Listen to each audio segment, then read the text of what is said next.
I noho ai ki te taho tuku karawa.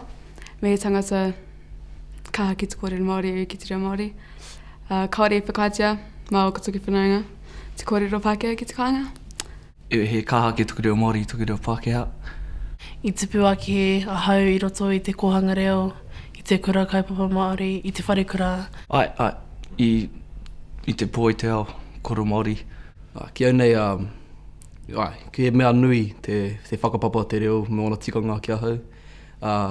Nā reira, ka kaue au I aua āhuatanga āhukua tuku haere ki hea. He reo ōkawa, te reo Māori. Koera te take kei te...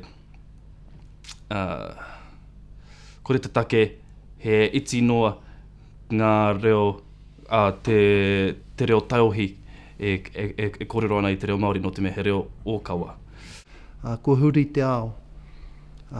Tēnā pia ka huri hoki tō tātou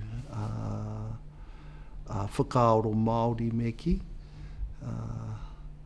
He pai ngā no hoki tēnā ki au. Kia mōhio ai tēnei whakatupuranga. Ka tae koe te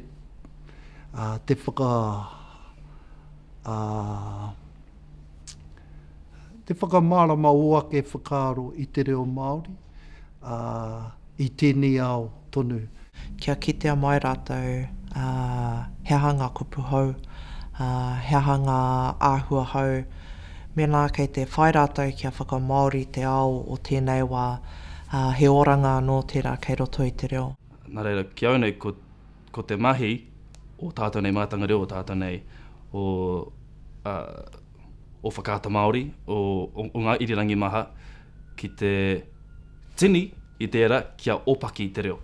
Kia rongo ai tātou te reo ki runga I ngā papatākoro ki roto I ngā kāwhe. He whare kai hapanihi kai reira, ko te mani maki mano. Nā rātou I tunu te sushi. Eni haere au ki te hoko o sushi I tahi wā. Toku ki atu ki a rātou. Tēnā koe. Ka mea mai te tuene. Hello. Kia ora. How do you say thank you? Ko toku ki atu. Kia ora. Engari, me he mea, ka whakaaro koe ki te tuku mihi, tino mihi. Ngā mihi. Nā nei, ka hoko au te kai sushi. Ka mea mai te tuene. Kia ora. Rau e tēnā koe. Pēhea nen, ka katakata te tuahine. Aha koko no hapanihi. Ngā mihi tuahine. Hea tāwho ki tērā.